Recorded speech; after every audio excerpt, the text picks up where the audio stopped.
Dan pada malam hari ini kita akan kembali menghadirkan seorang narasumber di mana beliau akan menceritakan bagaimana beliau yang tadinya seorang yang dengan latar belakang iman yang berbeda tentunya, karena tadinya beliau tidak percaya kepada Tuhan, hingga seorang yang tadinya sama sekali tidak mengenal Tuhan, seorang yang sama sekali begitu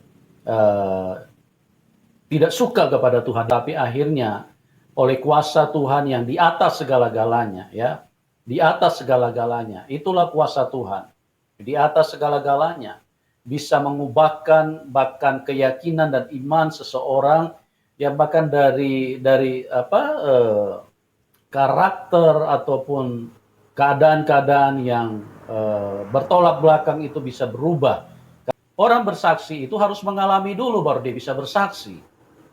Karena kalau dia tidak mengalami, dia bersaksi, berarti itu kesaksian dusta, ya, kesaksian bohong. Kalau dia tidak mengalami, sekali lagi itu kesaksian dusta, itu kesaksian bohong. Nah, orang saksi dusta itu kan berarti dari setan, ya, itu kesaksian bohong. Dan akan di-share, dibagikan, kiranya ini semuanya bisa menjadi berkat, bisa mengubahkan kita. Ada yang ada di persimpangan, yang belum mengenal Tuhan, bisa mengenal Tuhan, yang sudah di dalam Tuhan tambah dikuatkan di dalam hidup ini. Oke teman-teman, kita tidak akan berpanjang lebar lagi saya untuk menyampaikan keterangan, karena narasumber sudah hadir di tengah-tengah kita, dan pada malam hari ini kita akan sambut sapa narasumber kita,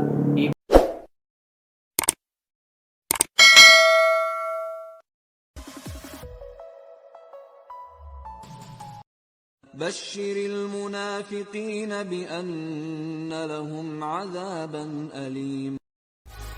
And I remember I went to a small mosque that's kind of used for like classes and things like that. And I go in and I talk to this man and I told him who I was waiting for. He went back in a room because he was doing something. He comes back out and he offers me a snack and he shows me where the restroom is. And I come back out from the restroom and he offers me a piece of pie. And he kept like, just going back and forth like he wanted to talk to me, but he wasn't sure.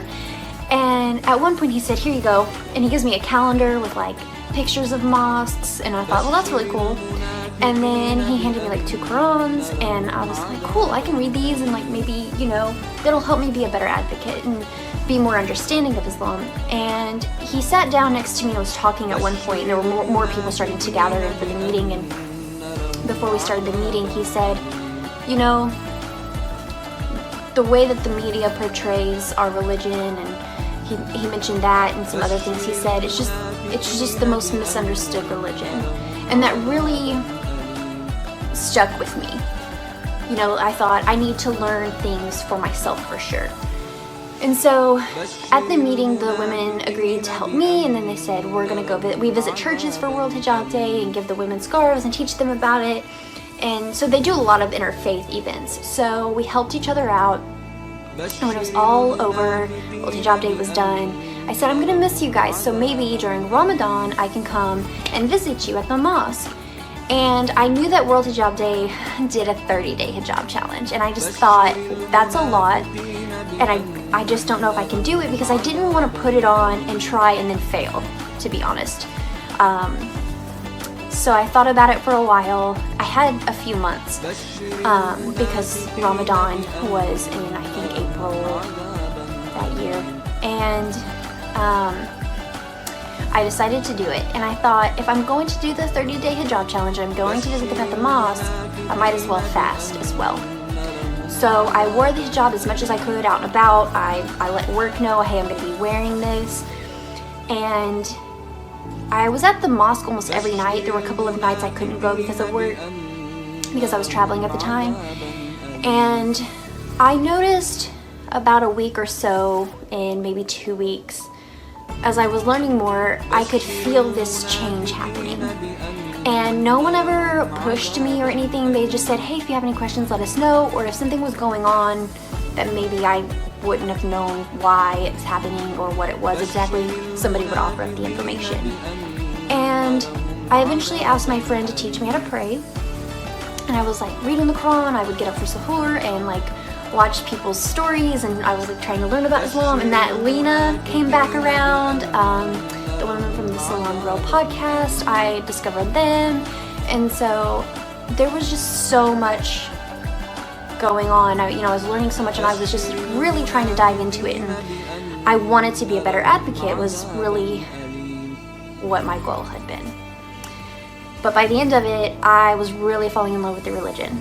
So one night, I'm at the mosque, it's toward the end of Ramadan, everyone's praying and I'm watching and I'm reading the Quran, and I was actually still toward the beginning of the Quran when God is actually speaking to Mary about Jesus and having a baby. And I thought it was so cool, all of the parallels between like Christianity and Islam, since I had a Christian background. And I remember a woman came up to me, and some people were very surprised that I wasn't Muslim already. They said I wore the hijab well, and they had seen me there so often. And I really appreciated the compliments about the hijab. She asked me, she said, "Why do you hesitate?" And I thought about it for a second, and I thought, I don't know. I really don't know what's holding me back anymore, because I had fought myself a little bit, my family's not Muslim, it's a huge life change, but I just felt this overwhelming sense of peace. Just a peace that I hadn't really felt before, because with Christianity, I went to church off and on. We didn't start going to church until I was 12. And then throughout college, it was off and on, kind of. And when I moved to the city on my own, I tried again, and something always felt like it was missing. And so I said, I'm going to take my shahada. So I texted one of my friends, and I let her know. So I did it the last day of Ramadan, and it's there's hardly any words to describe how amazing it is, even just sitting here talking about it. It's been amazing, and I'm so grateful. Allah has blessed me tremendously, and I couldn't change a thing. So that's pretty much my story. I welcome any questions in the comments. Maybe I didn't really talk about something. I will say, since I converted, I just ended up not taking my hijab off, and I think the hijab was kind of one of those things that helped. Like, I got very comfortable, and to me the hijab helps me remember Allah, which is so important, and it reminds me of my faith, and it's an outward appearance of my faith. And then modesty is important too. I enjoy just everything. I love my hijab. Like, I can't imagine not having it, and being Muslim, I can't imagine that. So my family, I know I'll get this question too, so I'll go ahead and answer it. How did your family respond? So I think that they were all a little surprised and thrown off. They offered some support. I noticed later that support wavered a bit. I know it's confusing. So I do, of course, visit them for their holidays like Christmas. I'm there to support them. And then, they know when I'm fasting and things like that. So there's still a lot of obstacles and learning on both sides. But for the most part, I've had just such a really great community anyway.